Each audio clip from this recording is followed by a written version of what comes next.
Vamos abrir a palavra em 1 Coríntios, capítulo 1. Nós vamos ler alguns versículos do capítulo 1 e depois alguns versículos no capítulo 2. 1 Coríntios, capítulo 1. Nós vamos ler do versículo 18 até o 25, e 1 Coríntios capítulo 2, do versículo 1 até o 5. Todos acharam? Verifique se tem alguém aí do seu lado que está nos visitando, que de repente está sem Bíblia, que essa pessoa possa acompanhar a leitura juntamente com você.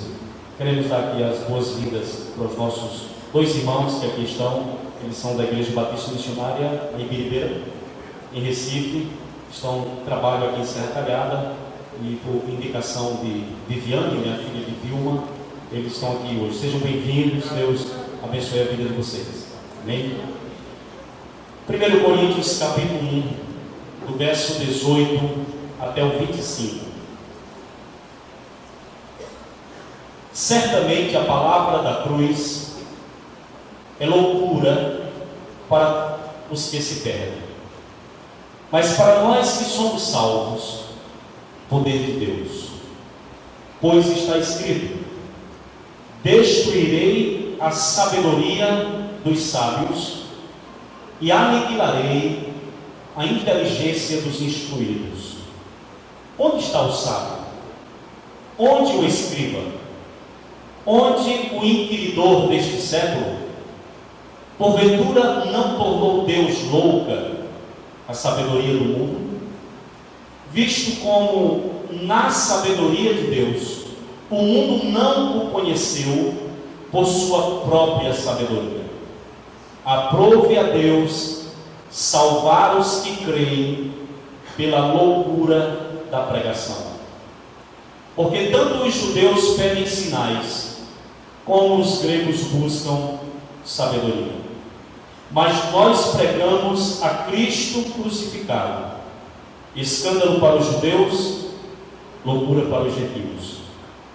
Mas para os que foram chamados, tanto judeus como gregos, pregamos a Cristo, poder de Deus e sabedoria de Deus. Porque a loucura de Deus é mais sábia do que os homens, e a fraqueza de Deus é mais forte do que os homens. Capítulo 2, versículo 1. Eu, irmãos, quando fui ter convosco, anunciando-vos o testemunho de Deus, não o fiz com ostentação de linguagem ou de sabedoria, porque decidi nada saber entre vós, senão a Jesus Cristo e este crucificado. E foi em fraqueza, temor e grande tremor que eu estive entre vós, porque a minha palavra e a minha pregação não consistiram em linguagem persuasiva de sabedoria, mas em demonstração do Espírito e de poder, para que a vossa fé não se apoiasse em sabedoria humana, e sim no poder de Deus. Amém?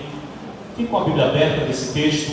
Vamos orar mais uma vez. Vamos pedir a bênção do Senhor, a direção do Senhor para esse momento de reflexão na sua palavra. Vamos orar. Feche seus olhos nesse momento.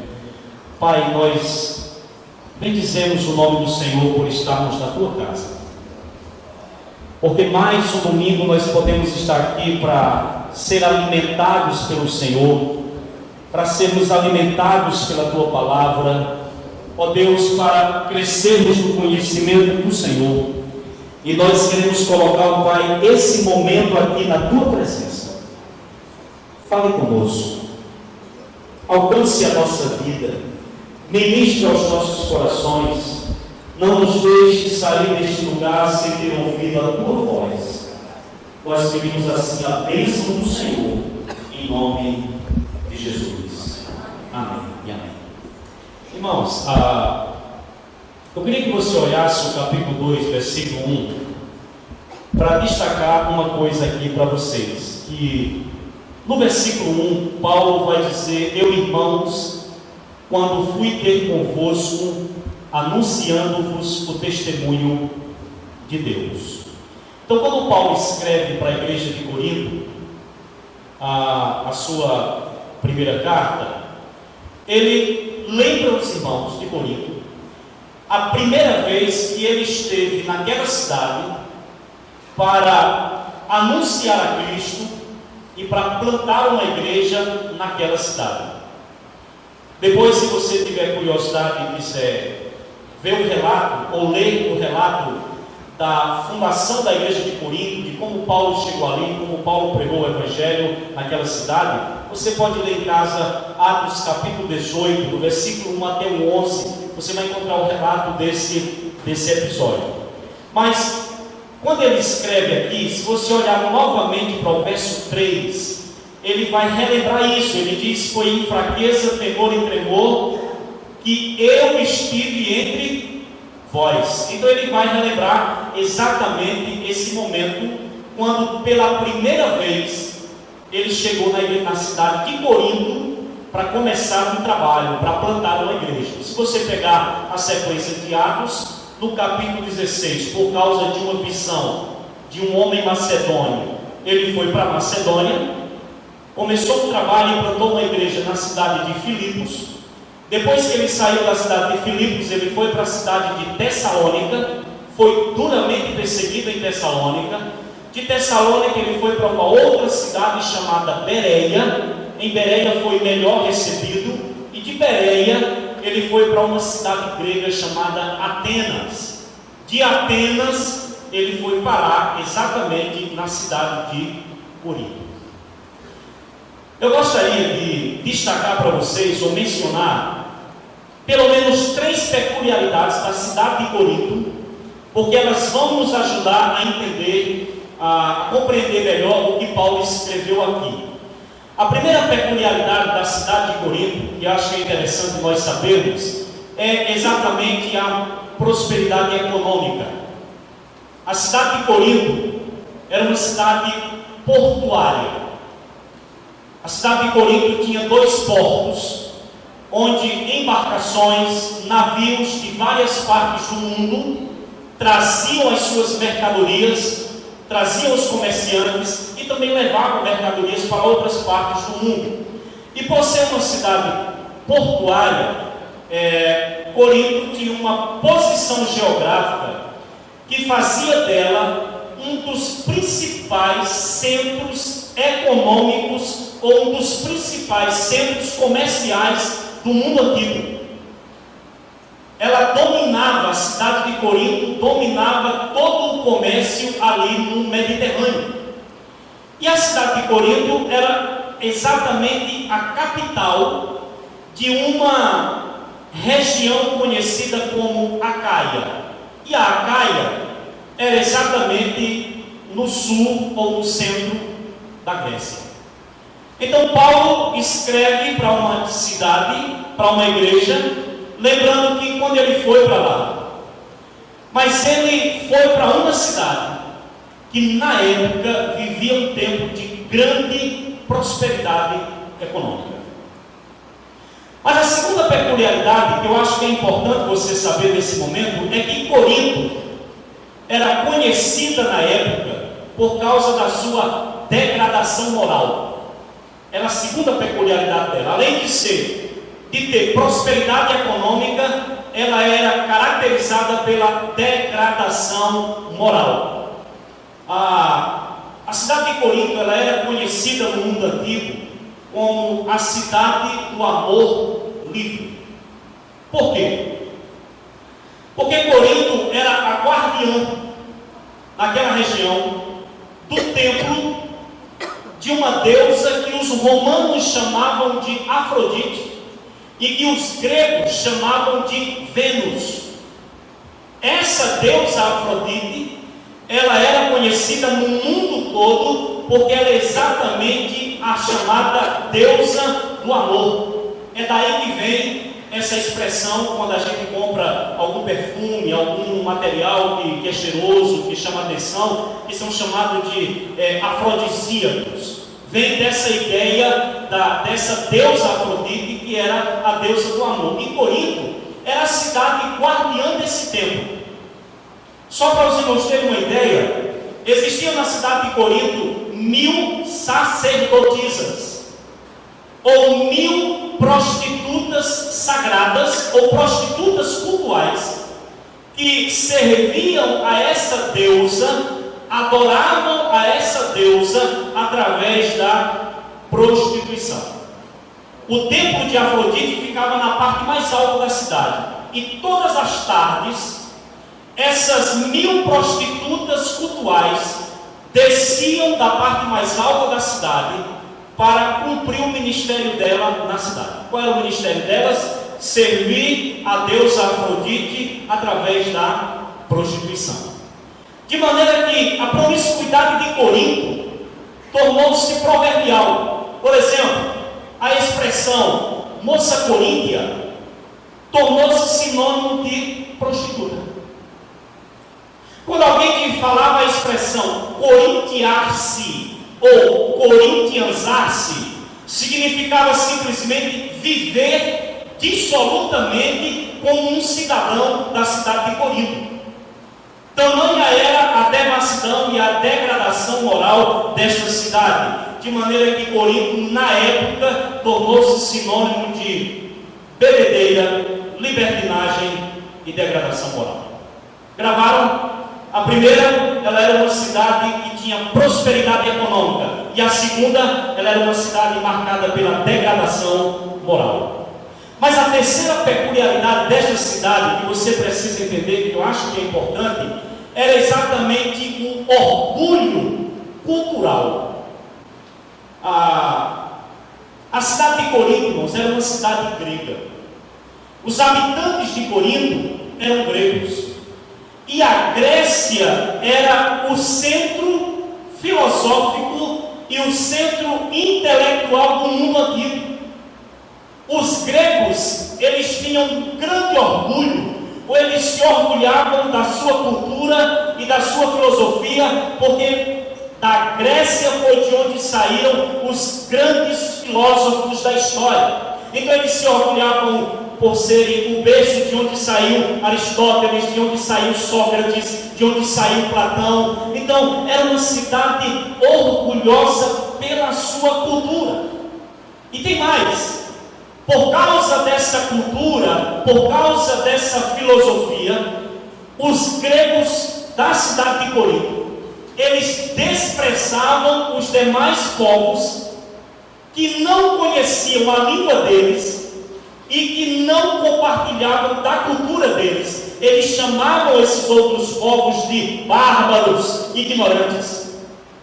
Então Paulo, irmãos, quando ele saiu, ou quando ele foi proclamar o Evangelho em Corinto, ele sabia que ele enfrentaria o desafio de evangelizar uma cidade orgulhosa por sua prosperidade financeira, orgulhosa por causa da sua cultura, e uma cidade famosa por causa da sua promiscuidade sexual, por causa da sua degradação moral. Agora preste atenção. Quando ele chega nessa cidade, ele tomou uma decisão corajosa. Mesmo sabendo que ele ia enfrentar naquela cidade, mesmo conhecendo todo esse contexto que eu disse aqui para vocês, Paulo tomou uma decisão de homem crente, de verdade. Paulo tomou uma decisão ousada. Paulo tomou uma decisão que eu chamaria hoje até mesmo de arriscada, porém necessária. Capítulo 2, versículo 2. Qual foi a decisão que ele tomou quando chegou naquela cidade? Ele disse: eu decidi nada saber entre vós, senão a Jesus Cristo e este crucificado. Irmãos, essa era uma decisão para a época muito ousada. Por quê? Olha o capítulo 1, versículo 23. No capítulo 1, versículo 23, Paulo diz: nós pregamos a Cristo crucificado, escândalo para os judeus e o que para os gentios ou os gregos? Loucura. Então Paulo tomou a decisão de pregar o evangelho da cruz. Mas o seu público, os gregos da cidade de Corinto, consideravam a cruz ou a mensagem da cruz o quê? Loucura. Em outras palavras, eles consideravam a mensagem da cruz uma tolice. Eles consideravam a mensagem da cruz uma grande bobagem, um completo absurdo. E mesmo sabendo disso, Paulo disse: quando eu cheguei aí, eu tomei essa decisão de nada saber entre vocês, senão Cristo e este crucificado. O que eu queria compartilhar com os irmãos nesta noite é exatamente esse assunto. A firme decisão de proclamar o evangelho da cruz. Grave isso. A firme decisão de proclamar o evangelho da cruz. E aqui eu preciso perguntar: quais as razões que Paulo teve para tomar essa decisão? E quais as razões que nós temos hoje para tomar essa mesma decisão? A firme decisão de proclamar o evangelho da cruz. Veja o versículo de número 1, que é que Paulo diz. Ele fala no capítulo 2: eu, irmãos, quando fui ter convosco, anunciando-vos o testemunho de Deus, ele diz: não o fiz como? Com ostentação de linguagem, nem com ostentação de sabedoria. No versículo de número 4 do capítulo 2, ele diz: a minha palavra e a minha pregação não consistiram em linguagem o quê? Persuasiva de sabedoria. Irmãos, a razão de Paulo deve ser a mesma razão nossa hoje. Qual é a razão? A razão é que o evangelho da cruz, ele não pode ser adaptado para atender às demandas dos homens. O evangelho da cruz, irmãos, não pode ser adaptado para atender às exigências do mundo em que nós vivemos, da nossa sociedade ou das pessoas com as quais nós convivemos. Qual foi a decisão de Paulo? Ele disse: olha, eu tomei essa decisão e quando eu fui aí, eu não fiz uso, na minha pregação, eu não fiz uso de ostentação de linguagem ou de sabedoria. Ele disse: quando eu estive aí, eu não fiz uso da linguagem persuasiva de sabedoria.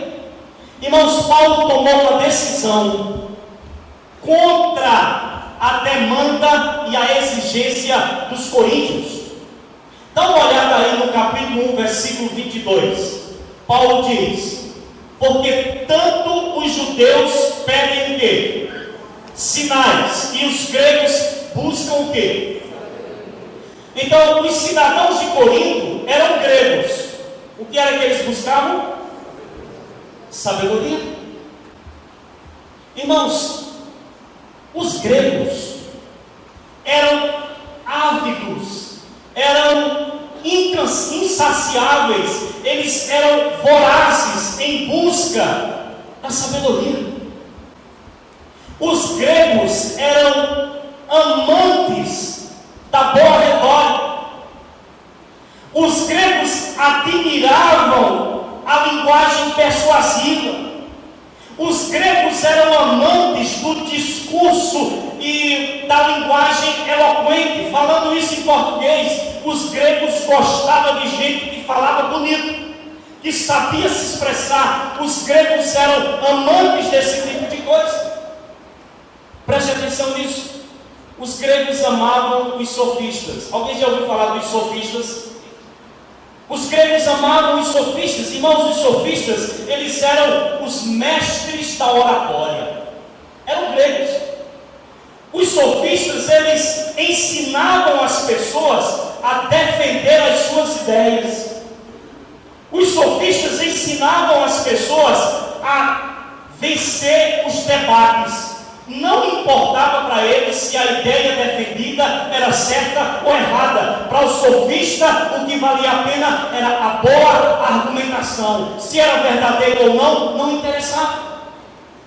Me desculpe os advogados presentes, mas alguém já disse que os sofistas da antiguidade são os professores de muitos advogados da atualidade, que olham as evidências comprovam que o cara está condenado, mas o cara tenta organizar uma linha de argumentação, porque a verdade não é importante, o importante é vencer e convencer os outros.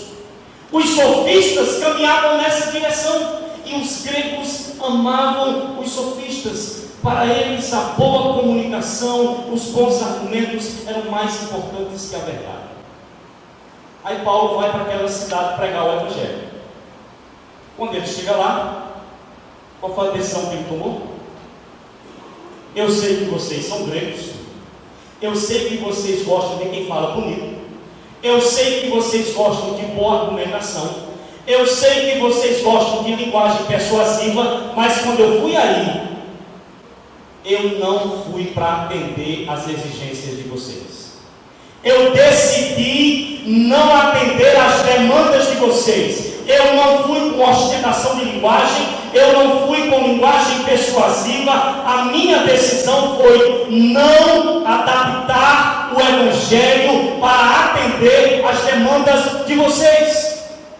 Irmãos, onde é que eu quero chegar? Preste atenção nisso aqui. Todas as vezes que a igreja tenta adaptar o Evangelho para atender às demandas dos homens, sabe o que acontece? A cruz de Cristo é anulada.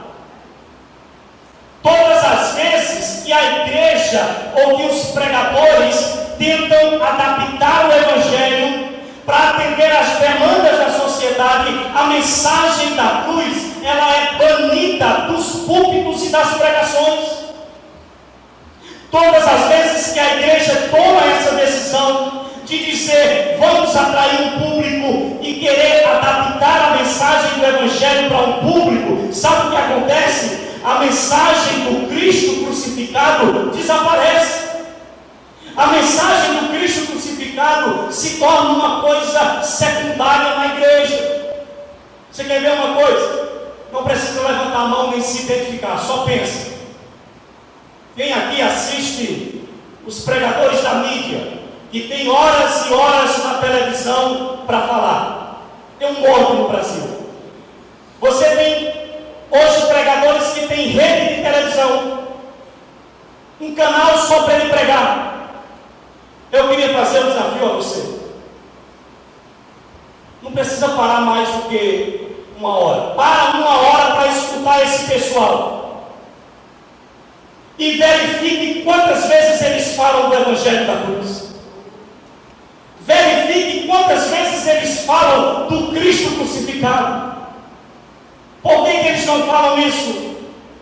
Porque quando a igreja comete esse erro de querer adaptar a mensagem do Evangelho para agradar ou para atrair um público, a mensagem da cruz some, o Cristo crucificado desaparece.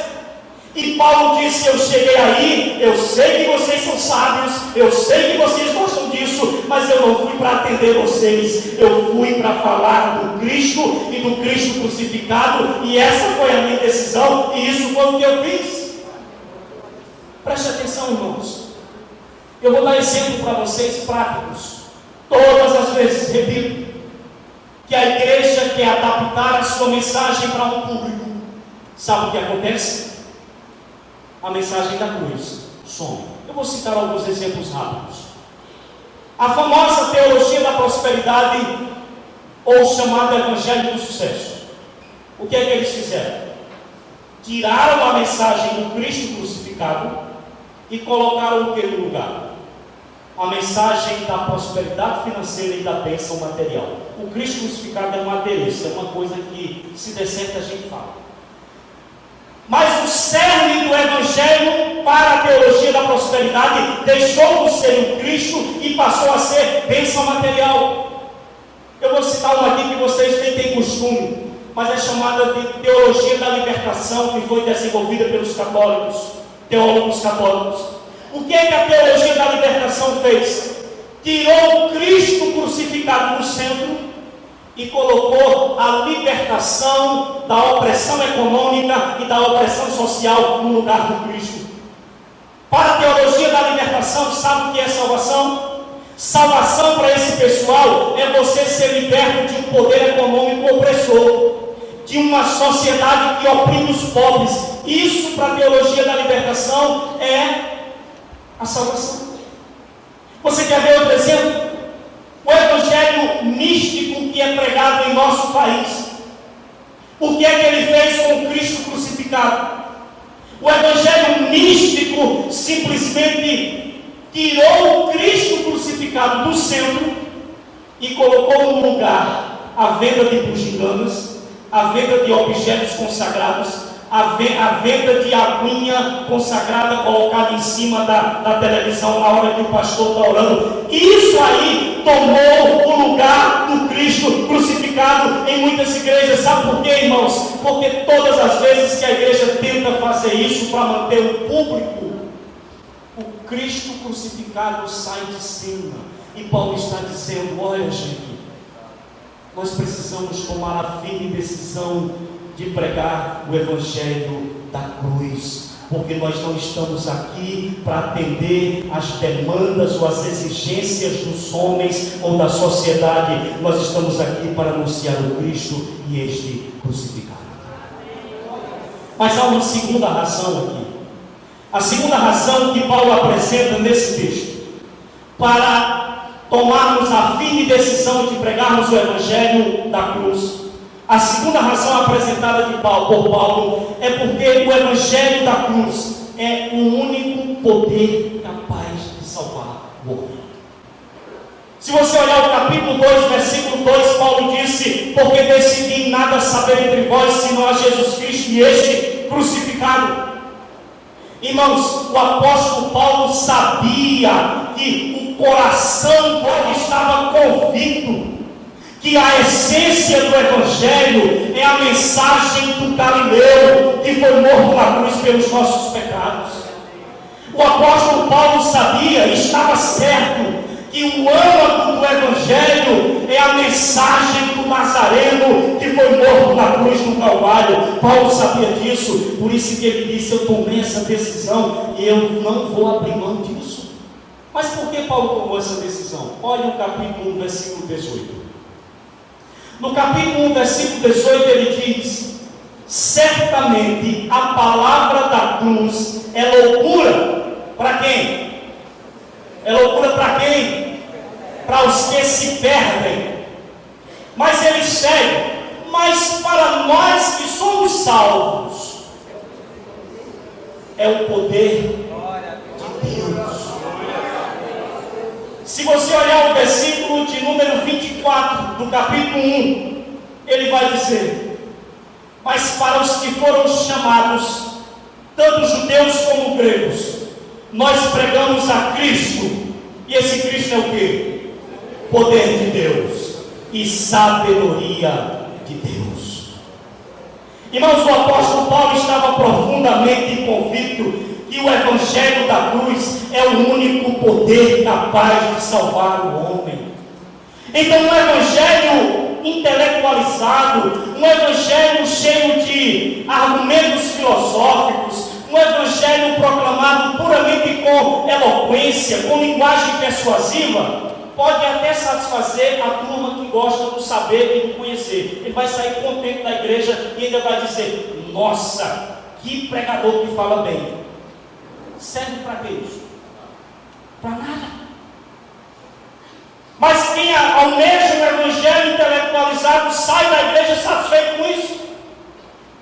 Para aqueles irmãos que gostam do evangelho do sucesso, o evangelho do sucesso até pode atender às demandas e satisfazer aqueles que buscam conforto e prosperidade. Ele vai sair da igreja feliz na vida, porque é o que ele quer, ele sai feliz. O evangelho místico, ele encanta, ele satisfaz aqueles que buscam proteção contra os males espirituais, ou aqueles que buscam soluções mágicas para os seus problemas. Então ele sai daqui feliz da vida quando você prega o evangelho místico. Por quê? Porque ele vai levar para a casa dele um copinho de água, que é água abençoada, que vai abençoar a sua casa, vai abençoar a sua empresa. Ele vai sair contente, porque a igreja vendeu para ele uma vassoura, para ele varrer a sua casa e espantar todo o mal. Ele vai sair feliz da vida, porque ele comprou na igreja sal grosso, e ele vai jogar o sal grosso na frente da casa dele, para espantar todos os males. Ele vai sair contente, porque parece que no evangelho místico ele encontrou a solução para os males espirituais e a proteção para o que ele queria agora. Mas eu quero dizer uma coisa para você: somente o evangelho da cruz, somente o evangelho do Nazareno crucificado, somente o evangelho do Galileu que foi morto é poderoso para salvar o homem da condenação eterna e levar o homem para viver eternamente com o seu Criador. Somente o evangelho da cruz, porque o evangelho da cruz, disse Paulo, é poder de Deus para a salvação de todo aquele que crê. Como Paulo, nós precisamos tomar a firme decisão de pregar o evangelho da cruz. Mas talvez você está nos visitando nesta noite, não está muito acostumado com essa linguagem de crente, de evangelho da cruz, de Cristo crucificado. Pastor, o que é isso? Que negócio é esse? E talvez você está perguntando: mas pastor, o que é o evangelho da cruz? Talvez você esteja perguntando: mas pastor, qual é a mensagem do Cristo crucificado? Talvez você esteja pensando: por que esse evangelho da cruz, o Senhor está dizendo que é o poder de Deus? Por que o evangelho da cruz é o poder de Deus? Talvez você esteja pensando isso, e eu não quero que você saia daqui sem levar uma resposta para essas perguntas. Eu queria que você entendesse que o evangelho da cruz, ele é o poder de Deus por duas coisas que eu vou explicar melhor para você. O evangelho da cruz é o poder de Deus, primeiro porque ele denuncia, e segundo porque ele anuncia. Como é isso, pastor? O evangelho da cruz que eu estou falando para você e que Paulo disse que decidiu pregar, ele é o poder de Deus, primeiro porque ele denuncia, e segundo porque ele anuncia. O evangelho da cruz é o poder de Deus, porque ele denuncia que nós somos pecadores, rebeldes, corrompidos pelo pecado. O evangelho da cruz é o poder de Deus, porque ele denuncia que todos nós fomos concebidos em pecados e nós nascemos na iniquidade. O evangelho da cruz, ele é o poder de Deus, porque ele denuncia que nós somos corruptos por natureza. O evangelho da cruz é o poder de Deus, porque ele denuncia que por causa dos nossos pecados nós ferimos a santidade de Deus e nós provocamos a sua ira.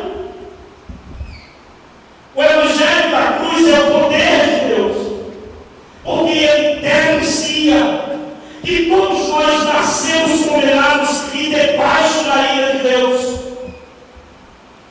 O evangelho da cruz, ele é o poder de Deus, porque ele denuncia que o ser humano sem Deus, ele caminha a passos largos para o inferno. O ser humano sem Cristo, ele caminha em direção ao sofrimento eterno.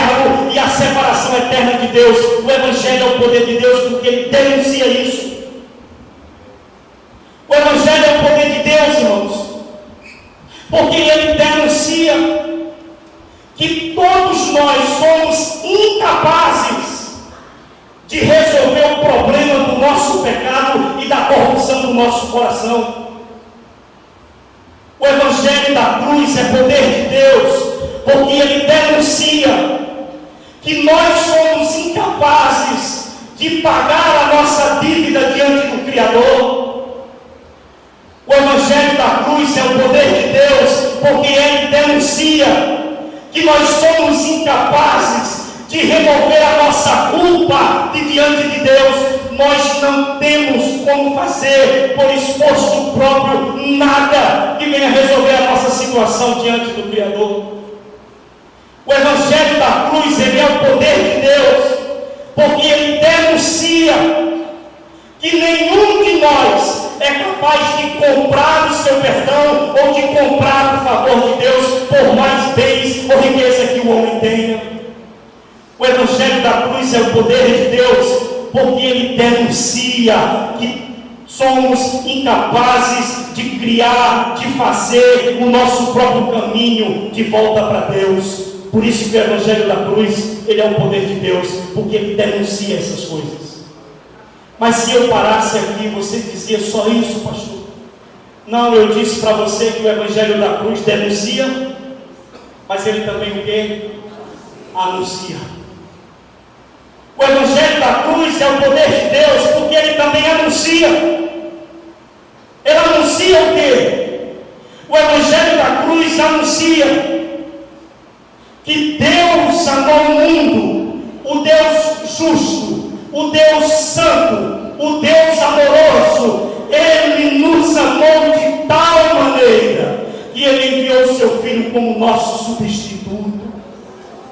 O Evangelho da cruz é esse poder de Deus, porque ele anuncia que o Deus amoroso enviou o seu próprio Filho para assumir o meu lugar, o seu lugar, o nosso lugar na cruz do Calvário e pagar a nossa dívida diante do Criador. O Evangelho da cruz, ele é o poder de Deus, porque ele anuncia que o Deus amoroso enviou o seu Filho para cancelar a nossa dívida, para perdoar os nossos pecados e para nos purificar de toda injustiça. O Evangelho da cruz, meu irmão, é o poder de Deus, porque ele anuncia que Deus enviou o seu Filho ao mundo para remover a nossa culpa e para satisfazer a justiça de Deus e aplacar a sua ira contra nós. O Evangelho da cruz é o poder de Deus, porque ele anuncia que o Filho de Deus veio a essa terra para desfazer a inimizade com Deus, para estabelecer a paz com o nosso Criador, para restaurar a nossa comunhão e para nos fazer viver hoje vida e vida com abundância. O Evangelho da cruz, ele é o poder de Deus, porque ele anuncia que Deus enviou seu Filho ao mundo para que todo aquele que nele crê não pereça, mas tenha a vida eterna. Por isso que Paulo diz: eu não posso falar outra coisa, eu só posso falar do Cristo crucificado. Por quê? Porque se eu falar bonito, vocês vão gostar de mim. Se eu falar com a sabedoria humana, vocês vão gostar de mim. Mas se eu apresentar para vocês quem eu sou, no versículo de número 3, Paulo diz como foi que ele esteve lá. Como foi que ele esteve lá? Ele disse: quando eu estive ali entre vocês, eu estava em fraqueza, em temor e em grande tremor. Como era que ele estava? Fraqueza, temor e grande tremor. Mas, irmãos, quando você lê o relato de Atos, você vê que houve oposição ao Evangelho em Corinto, mas muitas pessoas se converteram, apesar do apóstolo Paulo estar nessa situação. Sabe por quê? Porque o Evangelho da cruz é maior do que o pregador. Aleluia. O Evangelho da cruz, ele é maior do que aquele que anuncia. E é exatamente isso. É a essência, é o tesouro do vaso de barro. Então Paulo, no versículo de número 5, e aqui a gente conclui, ele vai dizer uma coisa muito interessante no verso 5. Mas talvez para você entender melhor, vamos pegar o versículo 4, onde ele diz: a minha palavra e a minha pregação não consistiram em linguagem persuasiva de sabedoria humana, mas em quê? Em demonstração do Espírito e de poder. Para quê? Para quê? Ele vai dizer: para que a vossa fé não se apoiasse em sabedoria humana, e sim no poder de Deus. Irmãos, Paulo declara que o motivo pelo qual ele rejeitou a ostentação de linguagem, o motivo pelo qual ele rejeitou as palavras persuasivas, o motivo pelo qual ele rejeitou a sabedoria humana, era para que a fé dos coríntios não se apoiasse, não se fundamentasse na sabedoria de homens.